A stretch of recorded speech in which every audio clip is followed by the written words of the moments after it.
स्वागत है आप सभी का फिर से मेरे YouTube चैनल इलेक्ट्रॉनिक डाउट्स पे। तो हम लोग क्या कहते हैं नेट जेई की प्रिपरेशन कर रहे हैं और जेई की प्रिपरेशन के लिए हम लोगों का ये पार्ट 3 वीडियो है। नेटवर्क में ही चला है, नेटवर्क थ्योरम पे। तो इस वीडियो में हम लोग आगे कंटिन्यू क्वेश्चन कर रहे हैं और आज हम लोगों का जो नेटवर्क थ्योरम के लगभग क्वेश्चन कंप्लीट हो जाएंगे और उसके बाद अगर कुछ क्वेश्चन इंपॉर्टेंट बचेंगे तो मैं उसको देखूंगा इसी वीडियो में कवर करने का, वरना नेक्स्ट वीडियो में हम लोगों के नेटवर्क थ्योरम के क्वेश्चन कंप्लीट हो जाएंगे। तो आज हम लोग इस वीडियो में नेक्स्ट क्वेश्चन नेटवर्क देते हैं, फिर कल से हम लोग नेक्स्ट टॉपिक को स्टार्ट करेंगे। चलिए, तो आई होप आप सब लोग स्वस्थ होंगे, अच्छे होंगे। तो फिर से बस खाली भारत माता की जय कहते हुए और अपने सेशन को स्टार्ट करते हैं। चलिए स्टार्ट करते हैं। तो कंप्यूटर जी, आज का पहला क्वेश्चन लगाइए प्लीज़ स्क्रीन पे। तो स्क्रीन पे आप सब लोगों के क्वेश्चन आ चुका है, तो क्वेश्चन को प्लीज़ रीड कीजिए। क्वेश्चन क्या कह रहा है एक बार आप लोग अपने आप रीड कीजिए। रीड हो गया है। और हाँ, अगर आप लोगों को बीच बीच में क्वेश्चन अच्छा लगा, मतलब क्वेश्चन क्या, आप लोग क्वेश्चन जब पढ़ते हैं वीडियो देखते हैं तो आप ये लोग पेपर और कॉपी पेन लेके प्रॉपर लेके बैठा कीजिए साथ में, और वीडियो के साथ में नोट करते चलिए और स्क्रीनशॉट भी ले लिया कीजिए जो क्वेश्चन को, वीडियो को पॉज करके। चलिए, क्वेश्चन आप लोगों ने रीड कर लिया होगा। अब मैं पढ़ता हूँ एक बार फिर से। The total power is in series circuit is इतना, ठीक है। टोटल पावर दी गई है। There are 5 equal resistor in the circuit, how much power does dissipate each resistor. यानी कि क्वेश्चन केवल बहुत सिंपल सा क्वेश्चन है। क्वेश्चन क्या कह रहा है कि 6 रजिस्टेंस लगे हुए हैं सीरीज में। कितने हुए? 1 2 3 4 then 5 6, 1 R1 R2 R3 R4 R5 और R6। 6 resistance in a series, connected in a series. तो टोटल पावर यहाँ से कितनी डिसिपेट हो रही है? टोटल पावर हो रही है total power, oh sorry there are only 5 resistor. थोड़ा मिस्टेक होगी। 5 रेजिस्टेंस हैं जो कि सीरीज में लगे हुए हैं और टोटल पावर कितनी डिसिपेट हो रही है? 10 वाट। तो टोटल पावर कितनी डिसिपेट हो रही है और क्वेश्चन क्या पूरा कि एक रेजिस्टेंस कितनी करेगा। तो पावर का फॉर्मूला आप लोगों को पता ही है। सीरीज में क्या सेम होता है? करंट। तो आई की वैल्यू क्या होगी? टोटल सब रेजिस्टेंस के लिए सेम रहेगी। तो पावर का फॉर्मूला आपको पता ही है आई के केस में, आप पीछे वीडियो में कई क्वेश्चन कर चुके हैं। यानी यहाँ पे लगेगा आई स्क्वायर आर। तो यानी सिंपल सी बात है, सबका आई भी सेम है, सबका आर भी सेम है, यानी सब लोग क्या होंगे? इक्वल पावर डिसिपेट करेंगे। बिल्कुल क्लियर है आप सभी का? तो यानी हर रेजिस्टेंस इक्वल पावर डिसिपेट करेगा, यानी कि टोटल एक रेजिस्टेंस कितना करेगा? टोटल पावर कितनी है? 10। तो टोटल एक रेजिस्टेंस कितनी पावर करेगा? यानी P1 इक्वल टू कितना हो जाएगा? 10/5 यानी इक्वल टू 2 वाट करेगा। तो 2 वाट के अकॉर्डिंग आपका कहते हैं कितना ऑप्शन सही होगा? Option number C is right.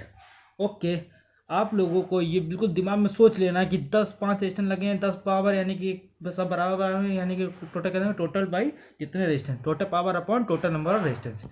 Okay, clear है? आगे बढ़ते हैं। इसी तरीके से हम लोग बिल्कुल अपनी प्रिपरेशन को स्पीड अप करते हैं जल्दी। शुरुआत की वीडियो में थोड़ा स्लो चले हैं, थोड़ा सा लिंक बनाने के लिए हम आ रहा हो आपके बीच में लिंक बन जाए। अब वो लिंक बन चुका है, फेविकोल का भी मजबूत जोड़ है, ठीक है। जन्मों का साथ नहीं है फिलहाल, ये भी केवल नौकरी तक की का साथ है। एक बार आप लोगों का सिलेक्शन हो जाए तो बस साथ खत्म हो जाएगा, ठीक है। चलिए, नेक्स्ट क्वेश्चन आपकी स्क्रीन पर आ चुका है, इसको ज़रा देखिए। तो नेक्स्ट क्वेश्चन आप लोगों की स्क्रीन पे इसको पढ़िए। इसमें क्या कर रहा है? 6 light bulbs are connected in parallel across 110 volt, each bulb rated 75 watt, how much current flow through each bulb. Okay, तो जैसा कि आपको पता है कि जो पैरेलल में कितने 6 लाइट बल्ब कनेक्टेड है। पैरेलल में 6 लाइट बल्ब कनेक्टेड हैं, यानी कि और किसके पैरेलल में कनेक्टेड हैं? 110 वोल्ट का एक सोर्स वोल्टेज के पैरेलल में 6 लाइट बल्ब को अगर हम एक लोड है, लोड को हम रेजिस्टेंस माने, यानी कि 6 रेजिस्टेंस इस प्रकार से कनेक्टेड होंगे। 1 2 3 4 5 और 6 लगे हुए हैं। तो हर के क्रॉस कितना वोल्टेज रहेगा? इतना ही रहेगा। पैरेलल में क्या होता है? वोल्टेज सेम होता है, ये चीज़ अपने दिमाग में बता लीजिए, ये बच्चों वाली चीज़ें हैं, बार बार नहीं पूछी जाती, ठीक है। तो हर रेजिस्टेंस कितना पावर डिसिपेट कर रहा है, P इक्वल टू 75 वाट। और आप लोगों को पता है कि P इक्वल टू क्या होता है, V इंटू आई। और आपको V पता है, P पता है, और I आपसे पूछा जा रहा है, तो आप सब तो क्या है, गंगा के पानी की तरह सब कुछ साफ हो चुका है। ओके, ये कहावत है। तो चलिए यहाँ पे P की वैल्यू रखते हैं। तो P आपको कितना दिया है 75, V आपका कितना है 110, और I आपको क्या करना है, निकालना है। तो यहाँ से आप I की वैल्यू ईजिली कैलकुलेट कर सकते हैं, 75/110 एम्पियर। Okay, 110 ampere. इसको जब आप सॉल्व करेंगे तो इसका आपका पॉइंट में आएगा, वो आएगा 0.682 एम्पियर। जो अगर आपको ऑप्शन देखेंगे तो वो होगा option number A is right answer. चलिए स्टार्ट करते हैं, नेक्स्ट क्वेश्चन की तरफ मूव करते हैं। तो नेक्स्ट क्वेश्चन की तरफ, कंप्यूटर जी नेक्स्ट क्वेश्चन आ गया। नेक्स्ट क्वेश्चन आपका फिर से कॉन्सेप्ट पे है। तो कॉन्सेप्ट यहाँ पे क्या है, नोड मेथड सेट की एनालिसिस बेस्ड ऑन। तो ठीक है, तो नोडल देखिए यहाँ पे नोडल है, मैथ्स पे भी पूछता है नोडल। देखिए नोडल में क्या होता है, कोई सर्किट हम लोगों को दिया होता है तो हम लोग उसमें उसकी क्या लिखते हैं, वहाँ पे हम लोग उसकी करंट इक्वेशन लिखते हैं। ओके, करंट निकालते हैं, हर नोड पर का करंट निकालते हैं। और जब मैथ्स के केस में हम लोग क्या कहते हैं, वोल्टेज। तो यहाँ पे देखिए सिंपल सी बात ये है, नोडल अगर आपसे नोडल पूछा जाएगा, क्या पूछा जाएगा, नोडल, जो क्वेश्चन में पूछा गया है नोडल। तो नोडल के केस में क्या करेंगे, बिल्कुल स्टार मार्क करके लिख लीजिए। नोडल में आपका क्या आएगा, KCL plus Ohm's law. Question में क्या है, KCL प्लस ओम्स लॉ, यानी यहाँ का ऑप्शन क्या हो जाएगा, option B is right. Okay, चलिए थोड़ा सा ज्ञान की बात आप लोग पा लें। अगर आप लोगों से पूछा जाए सुपर नोड क्या होता है, इस पर भी मैं वीडियो सोच रहा हूँ, नोडल पे भी मैं एक वीडियो बना दूँ। तो सुपर नोड क्या होता है, अगर सुपर नोड लिखा हो, खाली सुपर नहीं, सुपर नोडल लिखा है, ठीक है, सुपर नोड लिखा है NOD, तो आपका इसमें ये दोनों चीज़ रहेंगी, यानी तब आपके केस में क्या आ जाएगा, KCL प्लस ओम्स लॉ तो रहेगा, प्लस आपका उसमें KVL भी ऐड हो जाता है। तो बिल्कुल क्लियर है। और अगर आपका मैथ्स का केस आता है, केस आएगा मैथ्स का, ठीक है, अगर मैथ्स का केस आएगा तो मैथ्स के केस में आपका क्या आता है, KVL प्लस ओम्स लॉ। और अगर आपका सुपर मैथ्स आएगा तो बस सुपर मैथ्स अगर कहीं पे भी लग जाए, आग बंद करके तीनों ठोक दीजिए, यानी तब क्या हो जाएगा, KCL भी आ जाएगा उसमें, प्लस KVL भी आ जाएगा, प्लस ओम्स लॉ भी आ जाएगा। तो ये थी आप सबकी ज्ञान की बातें। चलिए ज्ञान की बातें खत्म हुई, अगले क्वेश्चन की तरफ बढ़ते हैं। अगला क्वेश्चन कंप्यूटर जी, अगला क्वेश्चन लगाइए पे जल्दी से। तो अगला क्वेश्चन क्या है, algebraic sum of an all current in a meeting a junction. ये देखिए नोडल्स ये है, ठीक है, तो वो क्या हो जाएगा, ऑलवेज 0 हो जाएगा। ओके, कोई संदेह नहीं है इसमें। तो ऑप्शन नंबर C। एक पॉइंट पे इनका कहने का मतलब ये है, जैसे कि चलो इसको समझ लेते हैं। मान लीजिए एक ये पॉइंट है, यहाँ पे एक ब्रांच आ गई, ये आई, इधर एक ब्रांच आई, एक ब्रांच ये मन चाहिए जितनी ब्रांच बताइए, ठीक है। अब क्या होगा, यहाँ से करंट आ रही है, यहाँ से करंट आ रही है, और इन तीनों करंट इनसे जा रही है। बात समझ में आया। तो जो हमारा लॉ होता है वो हमारा क्या कहता है कि कोई भी एक पॉइंट पे जितनी करंट आएगी उतनी ही करंट जाएगी, यानी दोनों करंट, आने वाली करंट का जो सम होगा वो किसके बराबर होगा, जाने वाली की। सीधी सी बात है, जितने लोग कमरे के अंदर आएंगे उतने ही लोग कमरे से बाहर जाएंगे। बात समझ में आई, कमरे के अंदर कोई, हाँ बात समझ आ रही है।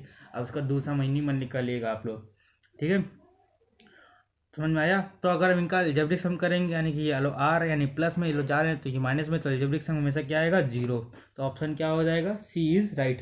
चलिए नेक्स्ट क्वेश्चन की तरफ बढ़ते हैं। नेक्स्ट क्वेश्चन कंप्यूटर जी लगाइए प्लीज़। तो नेक्स्ट क्वेश्चन सुपरपोजिशन थ्योरम पे। सुपरपोजिशन थ्योरम तो इसका क्या हो जाएगा, ऑप्शन किस पे अप्लीकेबल होती है, करंट सोर्स पे, वोल्टेज सोर्स पे, बोथ, और करंट सोर्स पावर। तो सीधी सी बात क्या है, पावर पे केवल क्या हमें लगती है, मैक्सिमम पावर।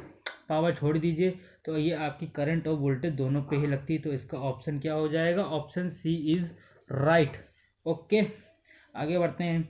आगे क्वेश्चन नंबर भी देखिए, क्वेश्चन नंबर आगे देखिए, ये हमारा मैक्सिमम पावर से ही है, मैक्सिमम पावर ट्रांसफॉर्मेशन से ही है। तो maximum power output obtain from a network when a load resistance equal to the load resistance equal to the output resistance as seen in the from the terminal of the load above statement। ये आपका एक statement दिया गया है, जो आपको ये double COTS में दिया गया है, इन्वर्टेड कॉमर्स में। तो ये एक स्टेटमेंट लिखा है। ये स्टेटमेंट क्या है, ये मैक्सिमम पावर थ्योरम की डिफिनीशन ही पूरी दे दी है इन्होंने।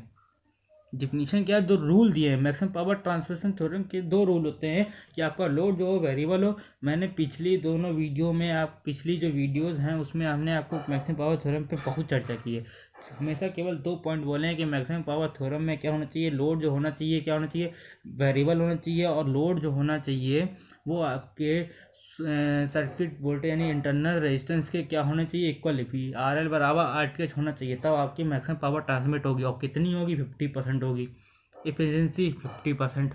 ओके, तो ये क्या हो जाएगा, ऑप्शन देखिए, ऑप्शन तो आपको दिख ही रहे हैं। तो ये क्या हो जाएगा, जो स्टेटमेंट है ये क्या है, ये स्टेटमेंट क्या है, मैक्सिमम पावर ट्रांसफर थ्योरम ही है। तो ऑप्शन क्या हो जाएगा, डी इज राइट, कोई संदेह नहीं है। आगे बढ़ते हैं, संदेह नहीं है। आगे क्या है, आगे भी आपका क्या है, कॉन्सेप्ट वाला क्वेश्चन है। आगे क्वेश्चन क्या है, पढ़िए जरा। Kirchhoff's law are not applicable to the circuit with अब यहाँ पे आपका क्या होना चाहिए, देखो ऑप्शन में आपके क्या है, distributed parameter, lumped, passive, non linear resistance. अब आपको ठीक है, तो पहले तो हम इसके ऑप्शन की बात कर लेते हैं। इसमें ऑप्शन जो होगा ए होगा। नॉट पूछा है, नॉट, नॉट मतलब नहीं, कहाँ नहीं प्रयोग होती है। तो नॉट कहाँ नहीं प्रयोग होगी, जहाँ पे डिस्ट्रीब्यूटेड पैरामीटर होंगे। अब डिस्ट्रीब्यूटेड क्या होते हैं वो समझिए। देखिए लम्प्ड हो, देखो डिस्ट्रीब्यूटेड वो होते हैं, वो एलिमेंट होते हैं जिनको हम लोग सर्किट से अलग ना कर सकें।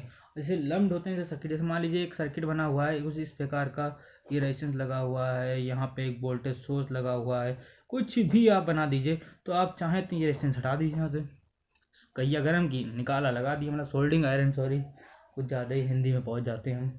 तो आपने देखा, लेकिन आप इनको आराम से निकाल सकते हैं, बदल सकते हैं, लेकिन डिस्ट्रीब्यूटिव पैरामीटर को आप लोग निकाल नहीं सकते हैं। वो जैसे ट्रांसमिशन लाइन आपने 2 पोर्ट नेटवर्क में पढ़ा होगा, उसमें जो होता है दो बार एक साथ ट्रांसमिट करते हैं, तो उसके बीच में एयर कैपेसिटेंस बन जाता है, जिसको कंपनसेट करने के लिए हम लोग उसमें जगह जगह पे तार लपेटते हैं, तार के ऊपर, वो इंडक्टेंस यानी कैपेसिटेंस को कम करने के लिए। खैर वो अभी आगे आएगा। तो उन पैरामीटर्स को क्या हम हटा सकते हैं, नहीं हटा सकते।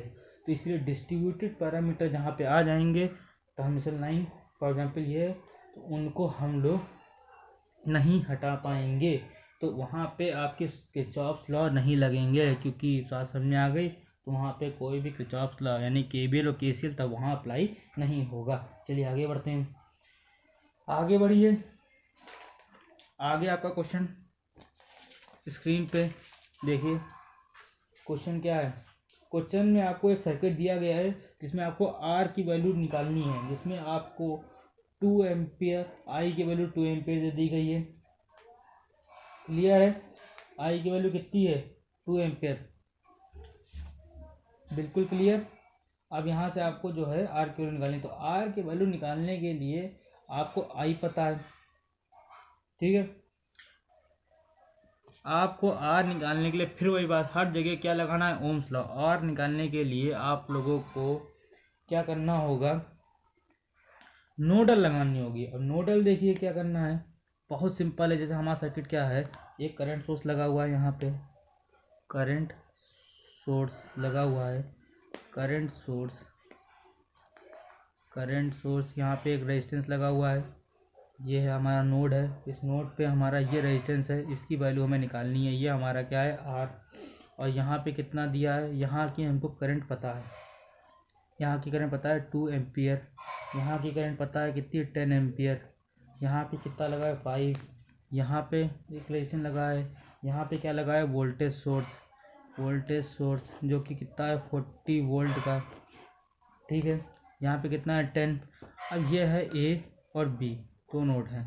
हमें इसके अक्रॉस का अगर क्या है A और B के अक्रॉस का अगर हमें वोल्टेज पता हो, करंट पता हो, तो हम आराम से क्या कर सकते हैं, R की वैल्यू निकाल सकते हैं। तो दोनों के बीच का जो वोल्टेज है वो क्या होगा, तो हम लोग यहाँ पे नोडल लगाएंगे। अब नोडल कैसे लगाते हैं, नोडल की देखिए नोड, अच्छा एक क्वेश्चन आता है कि नंबर ऑफ नोडल्स इक्वेशन कितनी बनेंगी। तो आपको पहली बार देखना होगा कितने नोड्स हैं। नोड्स मतलब क्या होता है, जहाँ पे दो से ज़्यादा टर्मिनल, देखिए दो टर्मिनल आपस में मीट करें, दो जहाँ पे आपके दो एलिमेंट यानी वोल्टेज और करंट जहाँ उनके टर्मिनल मीट करते हैं, उनको टर्मिनल वहाँ पे उसको नोड कहते हैं। ये क्या है, ये भी एक नोड है, ये भी एक नोड है, लेकिन आपका ये प्रिंसिपल नोड है। तो हम सिर्फ प्रिंसिपल नोड जहाँ पे दो से ज़्यादा एडमिट करते हैं, तो ये वो केवल इस सर्किट में कितने हैं, दो है, एक ये है एक ये है। बात बिल्कुल क्लियर हो गई है। नोडल में हम लोग क्या करते हैं, नोडल में हमने अभी क्वेश्चन पीछे देखा, नोडल में हम लोग क्या करते हैं, केसीएल इक्वेशन लिखते हैं और प्लस ओम्स लॉ। ओके, तो हम लोग क्या करते हैं, हम लोग मान लेते हैं इसको ग्राउंड, ठीक है। ये कॉन्सेप्ट हैं, इनको समझना पड़ेगा। पेपर में आप लोग ये बना के वहाँ पे ग्राउंड नहीं लगाएंगे, रफ सीट मिलेगी उसमें आप ग्राउंड चिपका रहे हैं लगा के खुश होंगे, यार आपको करना है, आपको मेन इक्वेशन लिखनी है।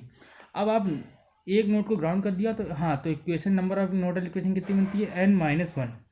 कितने नोड हैं, कितने नोड हैं, दो नोड हैं, एक n-1 आपकी क्या होती है, नोडल नंबर ऑफ नोड्स बनते हैं। क्वेश्चन नोट कर लीजिएगा साइड में, n-1 क्यों, क्योंकि एक को तो आप ग्राउंड कर देते हैं। अब आपको बताइए, अब इस नोड की आपको क्या करनी है, इक्वेशन लिखनी है। तो इस नोड पे हम मान लेते हैं कितना वोल्टेज है, V वोल्टेज है, V वोल्टेज है। तो V वोल्टेज कहाँ कितना होगा, इस पॉइंट से लेके इस पॉइंट तक की का जो A और B के क्रॉस का वोल्टेज कितना है, V।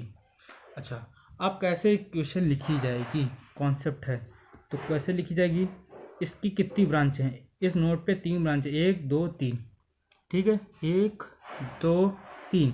अब क्या करेंगे, पहली जिस ब्रांच की हमें करंट पता है उसकी सीधे करंट लिख देंगे। जैसे इस ब्रांच में हमें पता है करंट कितनी है 10, करंट नोड की तरफ आ रही है कि जा रही है, आ रही है ना, तो इक्वल टू में 10 प्लस का, इस नोड की करंट हमको पता है 2 एम्पियर, आ रही है कि जा रही है, जा रही है तो यानी माइनस का 2, ठीक है। इस तरफ का क्या है, देख इस इक्वल टू के इधर क्या लिखेंगे, करंट लिखेंगे, ठीक है, करंट लिखेंगे। इसकी करंट हमको नहीं पता तो इसकी करंट निकाल लेंगे। तो इसकी करंट क्या हो जाएगा, यहाँ का नोड का वोल्टेज कितना है, V माइनस जितने भी वोल्टेज सोर्स में है, पहले अगर यहाँ पे प्लस में लगे तो उल्टा माइनस का 40 अपॉन जितना यहाँ का रेजिस्टेंस है 10। बात क्लियर है। अगर यहाँ पे माइनस साइन जो होता अगर ऊपर होता, यहाँ पे V+40 लिखते, बस यहाँ से हम यहाँ की V की वैल्यू, ये हो गया मेरी नोडल इक्वेशन। यहाँ से हम V की वैल्यू निकाल लेंगे तो V इक्वल टू कितना आ जाएगा, ये हो जाएगा 8, इधर जाएगा 10 यानी 80 माइनस 40 बराबर V इक्वल टू आ जाएगा आपका 40। V की वैल्यू आ गई 40, सॉरी V इधर जाएगा तो ये प्लस हो जाएगा, तो यहाँ पे कितना हो जाएगा 120 वोल्ट। तो V की वैल्यू आ गई 120। आपको V पता है, I आपको क्वेश्चन में गिवन है, I इक्वल टू 2 एम्पियर। तो आप क्या करेंगे, R आराम से निकाल लेंगे। तो R इक्वल टू क्या हो जाएगा, V अपॉन R लगा देंगे, यानी कि 120 अपॉन 2 कितना हो जाएगा 60 ओम। यानी आपका ऑप्शन क्या हो जाएगा, option number D, option number D is right. Okay, option D is right. चलिए आगे बढ़ते हैं। देखिए कितना बेहतरीन क्वेश्चन था, बिल्कुल मज़ा आएगी आपको यहाँ पे पढ़ के, बस आप बने रहिए हमारे साथ। Option D is right. Okay, now we starting next question. तो क्वेश्चन आप लोग रीड कर रहे हैं, आपकी स्क्रीन पे है, रीड कीजिए, देखिए क्या क्वेश्चन कह रहा है। कॉन्सेप्ट वाला क्वेश्चन है, थ्योरम से पे क्वेश्चन है। चलिए मैं रीड करता हूँ। Which of the following theorem is applicable for both linear and non linear. तो बताइए, देखिए सुपर पोजिशन थ्योरम पे आप क्वेश्चन पीछे सॉल्व कर चुके हैं, ये केवल लीनियरिटी पे डिपेंड कर रहा है। थेल्विन भी डिपेंड कर रहा है, लीनियरिटी पे ही काम करती है, और थेल्विन का ही सोर्स ट्रांसफॉर्मेशन कर देते हैं तो नॉर्टन बनता है। तो इसलिए नॉर्टन थ्योरम भी क्या है, लीनियर पे ही वर्क करती है। तो इसका ऑप्शन क्या हो जाएगा, option D is right answer, none of these. Okay, none of these. चलिए आगे बढ़ते हैं। ठीक है, आगे क्वेश्चन, कंप्यूटर से क्वेश्चन लगा दीजिए आगे। आगे का क्वेश्चन देखिए, ये क्वेश्चन में देखिए इसरो 2014 का आया हुआ क्वेश्चन है। क्वेश्चन में देखिए दिखाया गया है in the circuit shown below the current through the 10 ohm resistor. 10 ohm resistor के अक्रॉस कितना आएगा आपका वो करंट कितना होगा। क्वेश्चन क्या कह रहा है, 10 ओम रेजिस्टेंस के थ्रू करंट कितना होगा। ओके, तो सिंपल सी बात है, अगर आपने ज़्यादा प्रैक्टिस कर रखी है तो आप उसको देखते ही इसका आंसर कर देंगे, और नहीं तो फिर तो हम हैं आपके साथ, प्रैक्टिस करने से आएगी। देखिए यहाँ पे सिंपल सी बात है, अगर आप नोडल सीख गए तो नोडल, अब कुछ लोग यहाँ पे मैथ्स से सॉल्व करेंगे। देखिए मैथ्स जो है आप लोगों को मन में उठा लीजिए, मैथ्स मुझको प्रयोग करनी ही नहीं, नोडल से सर कुछ नहीं। अब देखिए नोडल है, अब देखिए मैंने अभी पीछे नोडल सिखाई थी, अब नोडल से करते हैं इसको। पहले अपने क्या करते हैं, सर्किट ड्रॉ कर लेते हैं। जैसे सर्किट क्या है, एक रेजिस्टेंस लगा हुआ है, सर्किट को जैसे देखें, प्लस कितना का लगा है, 20 का, ठीक है, 20 ओम का रेजिस्टेंस लगा हुआ है। यहाँ पे एक वोल्टेज सोर्स लगा जिसका पॉजिटिव टर्मिनल ऊपर है, निगेटिव नीचे। कितने का है, ये आपका 150 का है, 150 का। और उसके बाद में एक ब्रांच ये हो गई, दूसरी ब्रांच पैरेलल में लगी, उसमें भी 20 ओम। लेकिन यहाँ पे क्या वोल्टेज सोर्स उल्टा लगा हुआ है, नीचे प्लस है ऊपर माइनस। ध्यान से देखिएगा, खाली पोलैरिटी भी देखनी होती है। दूसरा बात, यहाँ पे आपका लगा हुआ है क्या, 10 ओम रजिस्टर, जिसकी आपको क्या निकालनी है, यहाँ का करंट निकालनी है, आई की वैल्यू। तो करंट क्या निकालनी है, करंट निकालने के लिए हमको बस खाली इसका वोल्टेज पता चल जाए, इसके क्रॉस वोल्टेज कितना है, इस 10 ओम के क्रॉस वोल्टेज कितना है, वही उसको फिर जो है वी वाई आर लगा देंगे, वोल्टेज को करंट रेजिस्टेंस से डिवाइड कर देंगे तो वो हमारा करंट आ जाएगा। तो जो वोल्टेज यहाँ का होगा वही वोल्टेज तो इस पूरे पॉइंट का भी होगा। अगर देखिए यहाँ को हम क्या करते हैं, ग्राउंड करते हैं, मतलब इसको हम ग्राउंड मान लें, ठीक है, मतलब इसको मान लेते हैं न्यूट्रल, तो यहाँ पे जितना वोल्टेज होगा वही वोल्टेज यहाँ होगा। बात समझ में आई। इसमें भी देखिए दो नोड हैं, एक ग्राउंड होगा। अब देखिए इस नोड की अपनी इक्वेशन लिखाइए, इस नोड की इक्वेशन लिखाइए। इस नोड की इक्वेशन क्या हो जाएगी, देखिए हमको इसकी करंट पता नहीं पता, चलिए इसको लिखते हैं वी, इसमें वोल्टेज सोर्स है, ऊपर प्लस है तो नीचे क्या हो जाएगा, माइनस 150 बाई कितना हो जाएगा 20, प्लस इस ब्रांच में आता है, इसकी करंट पता है नहीं पता है, तो इसमें क्या है, इसमें भी कितना 150 का ही लगाए ना, ये 150 है, ठीक है, 150 वोल्ट का लगाए। तो इसका हो जाएगा वी, यहाँ पे माइनस है यानी कितना हो जाएगा प्लस, बस समझ आई, 150/20। ओके, यहाँ पे कोई वोल्टेज सोर्स है नहीं है, तो सीधे क्या हो जाएगा प्लस V/10, नीचे क्या रहेगा रेजिस्टेंस, इक्वल टू में 0। बात समझ में आया, ये हमारी हो गई नोडल इक्वेशन। अब क्या करेंगे, एलसीएम ले लेंगे, एलसीएम लेके क्या हो जाएगा, इसको कर देंगे तो ये क्या हो जाएगा V, ठीक है, ये पूरा 20 से इसको मल्टीप्लाई कर देंगे तो V-150 plus V plus 150 into plus 2V equal to 0। बात समझ आया। उसके अंदर ऐड कर देंगे तो 150 कैंसिल हो जाएगा, यानी कितना हो जाएगा 4V इक्वल टू 0। बात क्लियर है, यानी कि V इक्वल टू 0। अब देखिए बात ख़त्म, वोल्टेज यहाँ पे कितना हो गया, यहाँ का वोल्टेज 0 वोल्ट है, यानी यहाँ पे कोई वोल्टेज है ही नहीं, और जब यहाँ का वोल्टेज ही 0 है तो यानी कि क्या हो जाएगा, करंट I इक्वल टू का तो V/R, V ही 0 है तो अपॉन R में कितना भी है तो I इक्वल टू क्या देगा 0। तो सिंपल से ऑप्शन क्या देगा, option D is right, none of these, ना 5 होगा ना 10 होगा ना -5 होगा, क्या हो जाएगा नन ऑफ दीज। ओके, आगे बढ़ते हैं, चलिए आगे बढ़ते हैं। ओके, तो नेक्स्ट क्वेश्चन है जो कि हमारा आखिरी क्वेश्चन है आज के सेशन का। चलिए, आज के सेशन का आखिरी क्वेश्चन है और ये क्वेश्चन बेहतरीन क्वेश्चन है। देखिए आपकी स्क्रीन पे आ चुका है, ये देखिए BSNL JTO 2001 में आया और ये ग्राफ थ्योरी पे डिपेंड है। अब ग्राफ थ्योरी देखिए आपका कॉन्सेप्ट बिल्कुल, ये कोई चीज़ छूटे कि नहीं यहाँ पे। देखिए ग्राफ थ्योरी, देखिए आप नोडल थ्योरम कर रहे हैं उसमें ग्राफ थ्योरी पे भी क्वेश्चन लिया है। अब ग्राफ थ्योरी क्या होती है, और देखिए अभी हमने आपको पीछे वीडियो में पीछे कुछ क्वेश्चन जो सॉल्व किया था उसमें हमने आपको बताया था कि number of node equation, number of mesh equation हमने बताया था। चलिए इस पर भी हम बता देते हैं। तो ग्राफ थ्योरी में आपका जो ग्राफ बना हुआ है, ओके, क्या बना हुआ है, ग्राफ बना हुआ है। तो ग्राफ में आपका देखिए नोड होते हैं, सिंपल नोड और एक होते हैं प्रिंसिपल नोड। हमने आपको बात की थी प्रिंसिपल नोड, सिंपल नोड में केवल 2 ब्रांच आके मिलती हैं और वो जो होते हैं आपका प्रिंसिपल नोड, वहाँ पे 2 से ज़्यादा ब्रांचें मिलती हैं आके। तो आपका कुछ इस तरीके का ग्राफ दिया गया है जो मैं ड्रॉ कर रहा हूँ। हैंड राइटिंग आपको पता ही चल गया होगा बहुत बेकार है, उसके लिए मैं माफ़ी चाहता हूँ, लेकिन क्या कर सकते हैं, इस विषय में कर सकते हैं, सुधार सकते हैं, लेकिन अब चलिए आप लोग थोड़ा सा कॉम्प्रोमाइज़ कर लीजिएगा मेरी राइटिंग के साथ। तो ये रहा, ये ग्राफ बना हुआ है। असल में हम अपने सर्किट को ग्राफ से शुरू करते हैं। ये ग्राफ थ्योरी एक कॉन्सेप्ट होता है जिस पे क्वेश्चन आते हैं। एक क्वेश्चन तो हमेशा डाल दिया जाता है।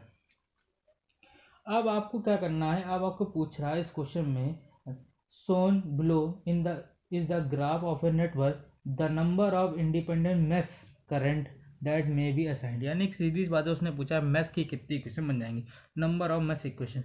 सिंपल मेश इक्वेशन पूछा है तो मेश इक्वेशन का फॉर्मूला होता है B माइनस n+1।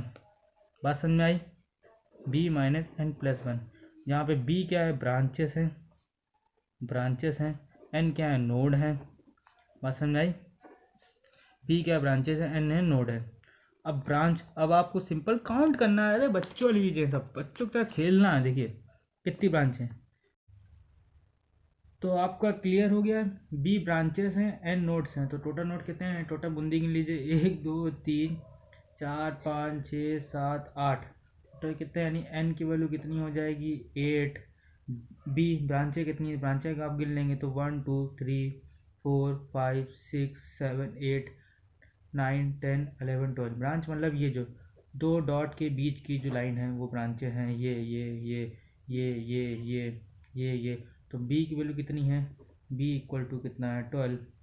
तो आपका जो फॉर्मूला क्या बनेगा, फॉर्मूला आपका आई मतलब टोटल कितनी करंट हो जाएंगी, मतलब कितनी करंट आएंगी इक्वेशन, 12 माइनस 8 प्लस 1, यानी कि 12 माइनस, यानी कि टोटल 5।